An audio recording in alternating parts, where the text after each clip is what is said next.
ஹேடுங்கிறது எதை குறிக்கிறது வந்திருக்கு, குடித்தேன்கிறதுக்கு வந்திருக்கு. இது வந்து சிறப்பு உபயோகம். இப்படி தான் யூஸ் பண்ணணும். வணக்கம் நண்பர்களே, நீங்கள் இந்த லேர்ன் இங்கிலீஷ் இன் தமிழ் யூடியூப் சேனலுக்கு அளித்து வரும் ஆதரவுக்கு மிக்க நன்றி. இந்த ஆதரவு மென்மேலும் தொடர வேண்டி விரும்பி கேட்டுக்கொள்கிறேன். நாம் இன்னைக்கு பார்க்க போகிறது மிக முக்கியமான பாடமாகிய ஹேவ், ஹேஸ், ஹேட். இதை எப்படி உபயோகப்படுத்தணும் அப்படிங்கிறத பற்றி தான். இந்த ஹேவ், ஹேஸ், ஹேடுங்கிறது ஒன்லி 2 டென்ஸில் மட்டும்தான் வரும். இந்த இடத்துல ஒன்று வந்து ப்ரெசன்ட் டென்ஸ்லையும் பாஸ்ட் டென்ஸ்லையும் மட்டும்தான் வரும். அதாவது simple present tense, simple past tense.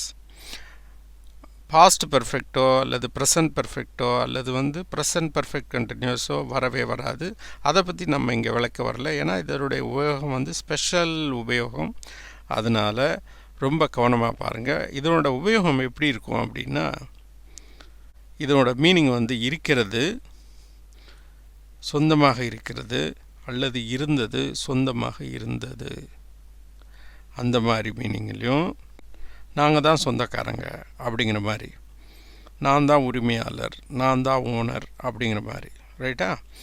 இன்னொரு உபயோகம் என்னதுன்னா, நீங்கள் வந்து தண்ணி குடித்தீங்க, அந்த குடித்தீர்கள், அந்த மாதிரி அதற்கு பதிலாக, அந்த வினைச்சொல்லுக்கு பதிலாக வரும். சாப்பிட்றதுக்கு பதிலாக வரும், தண்ணீர் குடிக்கிறதுக்கு பதிலாக வரும், பேசுகிறதுக்கு பதிலாக வரும், ரெஸ்ட் எடுக்கிறதுக்கு பதிலாக வரும், ஓய்வு எடுக்கிறதுக்கு பதிலாக இந்த வார்த்தையை யூஸ் பண்ணலாம். இந்த வார்த்தையை ஹேவ், ஹேஸ், ஹேட் மூணில் ஏதாவது ஒன்று யூஸ் பண்ணலாம். புரியுதா? இப்போ பார்க்கலாம் வாங்க. இங்கே ஒரு சென்டென்ஸை பாருங்கள். எனக்கு 2 கார்கள் இருக்கிறது. எத்தனை கார்கள் இருக்கிறது? அவன் வந்து ஓனர். எத்தனை காருக்கு? 2க்கு.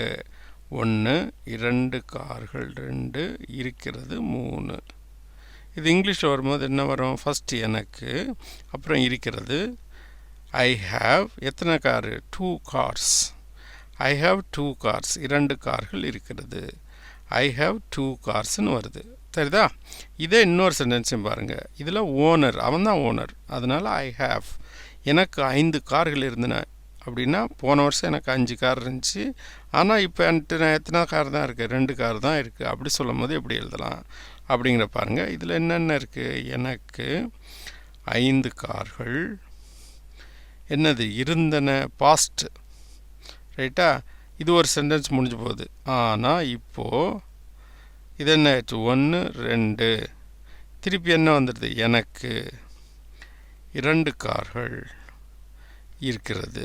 இப்போ எத்தனை கார்கள் இருக்குது? 2 கார் தான் இருக்குது. அப்போ ஃபஸ்ட்டு சென்டென்ஸில் என்ன வரும்? எனக்கு இருந்தது 5 கார்கள், அப்படி வரும் இல்லையா? எனக்கு இருந்தது எத்தனை கார்கள்? 5 car. I had 5 cars. But, ஆனால்னா என்னது? பட், அது வந்து இணைப்பு வார்த்தை. எப்போ?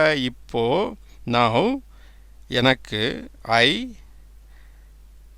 இருக்கிறதுக்கு ஹேவ், எத்தனை கார் இருக்குது? 2 cars. I have 5 cars. I had 5 cars, but now I have only 2 cars. மிச்சம் 3 காரை விற்றுப்பிட்டேன் அப்படிங்கிற மாதிரி சொல்லும் போது இந்த மாதிரி சொல்லணும். இங்கே பாருங்கள், I had 5 cars, but now I have only 2 cars. இப்போ புரியும்னு நினைக்கிறேன். இதெல்லாம் வந்து என்னது? சொந்தம், உரிமை, ஓனர் அப்படிங்கிற அர்த்தத்தில் இந்த ஹேவ், ஹேஸ், ஹேடு வருது. புரியுதா? இப்போ இன்னொரு சென்டென்ஸ் பார்க்கலாம். யானைக்கு 4 கால்கள் இருக்கிறது. இந்த இடத்துல என்னது? இருக்கிறது, ரைட்டா? எதுக்கு? யானைக்கு எத்தனை கால்கள்? 4 கால்கள், 4 கால்கள் இருக்கிறது அப்படின்னு வந்திருக்கு. ஃபஸ்ட் இதில் என்ன வரும்? யானைக்கு இருக்கிறது. அந்த இருக்கிறதுங்கிறதுல என்ன பண்ணும்? ஹேஸ். எலிஃபண்ட் ஹேஸ் 4 legs அப்படின்னு வரும். இந்த இடத்துல ஏன் ஹேஸ் போடுறோம் அப்படின்னா, இப்போ வந்து first person, second person, third person சொல்லிட்டு இங்கிலீஷில் இருக்குது. அது ப்ரோனவுன்னு. ஐன்றது தான் என்ன போடுவோம்? I have. அப்புறம் வி ஹாவ். யூன்னு வந்தால் என்னது? You have. தேர்ட் பர்சன் வரும்போது என்ன வரும்? She has, he has, it has, they வந்து என்ன பண்ணும் ஹேவ். இதுதான் என்னது ரூல் விதி. இதே பாஸ்ட் டென்ஸில் வரும்னா எல்லா இடத்துலையும் என்ன தான் பண்ணும் ஐ had, we had, she had, you had, he had, it had, they had அப்படின்னு எல்லா இடத்துலையும் என்ன தான் பாஸ்ட்டில் ஹேட் எல்லா இடத்துலையும் ஈக்குவலாக ஒன்று போல் தான் வரும். எந்த மாற்றமும் கிடையாது. ஆனால் ஹேவ் ஹேஸ் போடும்போது மட்டும் மாற்றங்கள் இருக்குது. அப்போ எலிஃபண்ட்டுங்கிறது இட்க்கு சமமாக வர்றதுனால எலிஃபண்ட் ஹேஸ் 4 legs. ஓகே, அடுத்த ஒரு சென்டென்ஸ் பார்க்கலாம். அவளிடம் குடை இருக்கிறது. என்ன இருக்குது? கொடை இருக்குது. அவள்கிட்ட கொடை இருக்கிறதுன்னு சொல்கிறோம்.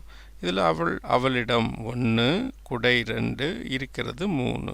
இந்த இருக்கிறதுங்கிற இடத்துல என்ன பண்ணும் ஹேஸ் பண்ணும் இல்லையா. அவளிடம் சி இருக்கிறது ஹேஸ் ஆன் அம்பர்லா. கொடைங்கிறதுக்கு முன்னாடி என்ன பண்ணணும் ஒரு கொடை இருக்குல்ல, அதனால என்ன பண்ணுறோம் ஆன் அம்பர்லா ஏ. இதுங்க இடத்துல ஒருங்கிறதுக்கு வந்து ஏன்னா AEIOU என்ற அர்த்தத்தில் அந்த உச்சரிப்பில் அந்த வார்த்தை தொடங்கினா அப்போ என்ன பண்ணணும் ஒருங்கிறதுக்கு ஆன் போடணும். இங்கே யூவில் தொடங்கியிருக்கிறதுனால நம்ம என்ன பண்ணுறோம் ஆன் போட்டிருக்கோம். ரைட்டா? அதை பற்றி பின்னாடி பார்க்கலாம். இப்போதைக்கு இது பற்றி தெரிஞ்சால் போதும். She has on umbrella. ரைட்டா? இன்னும் சில உதாரணங்களை பார்க்கலாம். ஓகே, இது வந்து ஸ்பெஷல் உதாரணம் வருது. நான் காலையில் நல்ல சிற்றுண்டி சாப்பிட்டேன். இந்த சாப்பிட்டேன் அதுக்கு பதிலாக நம்ம யூஸ் பண்ண போகிற வார்த்தை என்னது பாஸ்ட், அதாவது ஹேட். சிம்பிள் பாஸ்ட் டென்ஸில் வருது. சாப்பிட்டேங்கிறது முடிஞ்சு போன ஒரு வாக்கியம் இல்லையா. இப்போ சாப்பிடல, நீங்கள் சாப்பிட்டீங்க, அதனால் ஹேடு போடணும். அதுக்கு பதிலாக இந்த ஹேடு வருது. ரைட்டா? இப்போ என்ன பண்ணலாம், நான் காலையில் 2A 2B அந்த இல் நல்ல சிற்றுண்டி 3 4. இப்போ இங்கிலீஷில் எப்படி வருது ஐ சாப்பிட்டேன் ஹேட் நல்ல சிற்றுண்டி a good breakfast காலையில் in the morning. ரைட்டா? எப்படி வந்துடுது ஐ had a good breakfast in the morning அப்படின்னு வருது. ரைட்டா? அடுத்தது பார்க்கலாம். இப்போ நான் இப்போ தான் தண்ணீர் குடித்தேன்.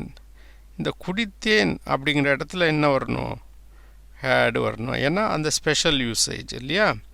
அப்போ நான் 1, இப்போ தான் 2, தண்ணீர் 3, குடித்தேன் 4. அப்போ ஃபஸ்ட்டு என்ன வரும் நான், அடுத்து என்னது குடித்தேன், சாரி இப்போ தான், அப்புறம் என்ன வரும் குடித்தேன், அப்புறம் என்னது தண்ணீர். என்ன ஐ ஜஸ்ட் ஹேட் வாட்டர். அந்த ஹேடுங்கிறது எதை குறிக்கிறது வந்திருக்கு குடித்தேன்கிறதுக்கு வந்திருக்கு. இது வந்து சிறப்பு உபயோகம். இப்போ பாருங்கள், அவர்கள் அவர்களுடைய தந்தையின் உயில் பற்றி மோசமாக சண்டை போட்டார்கள். அந்த போட்டார்கள்ங்கிறதுக்கு பதிலாக என்ன வருது சண்டை போட்டாங்க அப்படின்னா ஹேடு வரணும்.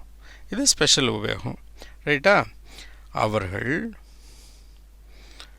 அவர்களுடைய தந்தையின் உயில் பற்றி, இந்த பற்றிங்கிறது தனி இல்லையா. 2A 2B மோசமாக சண்டை 3 போட்டார்கள் 4. அப்போ இங்கிலீஷில் வரும்போது என்ன வரும் அவர்கள் போட்டார்கள் ஹேட். எது பற்றி இல்லை மோசமான சண்டை 3 எதை பற்றி பற்றிங்கிறதுக்கு அபவுட். சரி, மோசமான சண்டைக்கு என்ன மோசமானனா சீரியஸ், சண்டைக்கு குவாரல், ஏ சீரியஸ் குவாரல். அபவுட்னா பற்றி, அவர்களுடையங்கிறது என்னது தேர். ஃபாதர்ஸ் வில், ஃபாதரோட உயில், அந்த ஃபாதர் உடைய உயில்ங்கிறதுக்கு எஸ் போட்டு ஃபர்ஸ்ட் எஸ் போடணும். ரைட்டா? இது பொசசிவ் கேஸுங்கிறதுனால ஃபாதர்ஸ் வில், அதாவது அந்த அவருடைய ஒரு உயிருள்ள நபர் பற்றி பேசும் பொழுது அஃபாசிவியஸ் போடணும். எப்போன்னா அவர்களுடைய உயில், அவர்களுடைய குடை அந்த மாதிரி சொல்லும் பொழுது அஃபாசிவியஸ் போட்டு எழுதணும். இந்த இடத்துல என்னது அபவுட் தேர் ஃபாதர்ஸ் வில். ரைட்டா? They had a serious quarrel about their fathers will அப்படின்னு சொல்கிறாங்க. ஏன்னா உயில் வந்து தப்பாக எழுதிட்டாரா, இல்லை ஒருத்தருக்கு மட்டும் எழுதிட்டாரா, இல்லை ஒருத்தர் குறையா ஒருத்தர் கூட எழுதிட்டாரா, அப்போ இந்த சண்டை கண்டிப்பாக வரும் இல்லையா. அதனால தான் அந்த ஹேடுங்கிறது சண்டை போட்டாருங்கிற அர்த்தத்தில் வருது. They had a serious quarrel about their fathers will. இன்னொரு இது பாருங்கள், அவள் 2 நாட்களாக ஓய்வெடுத்தாள். 1 2 3. இந்த ஓய்வு எடுத்தால் இது என்னது, ஹேட், ரைட்டா. 4. இப்போ என்னது, அவள் எடுத்தால், ஷீ ஹேட், ஓய்வு, ரெஸ்ட், எத்தனை நாளைக்கு, 2 நாட்கள் ஆக. அந்த ஆகங்கிறதுல டு பி, 2a.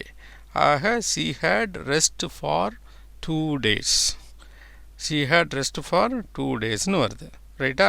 இப்போ இந்த தொடரை பார்த்துக்கிட்டு இருக்க அனைவருக்கும் ஒரு முக்கிய வேண்டுகோள். உங்கள் வீட்டுக்கு பக்கத்தில் தமிழ் வழியில் படித்து கொண்டிருக்கும் மாணவ மாணவியர்கள் அல்லது தமிழ் வழியில் படித்து கல்லூரியில் படித்து கொண்டிருக்கும் கல்லூரி அன்பர்கள், ஆங்கிலம் கற்கவிருக்கும் தமிழ் அன்பர்கள் யாராவது இருந்தால் இந்த சேனலை பற்றி எடுத்து சொல்லுங்கள். இந்த சேனல் நீங்கள் சப்ஸ்கிரைப் பண்ணலைன்னா ப்ளீஸ் சப்ஸ்கிரைப் பண்ணுங்கள். மேலும் இந்த சேனல் தமிழ்நாட்டு மக்கள் அனைவருக்கும் சென்றடைய வாட்ஸ்அப்பிலோ அல்லது ஃபேஸ்புக்கிலோ பகிர வேண்டும் என்று தாழ்மையுடன் கேட்டுக்கொள்கிறேன். நன்றி, வணக்கம். அடுத்த தொடரில் பார்க்கலாம்.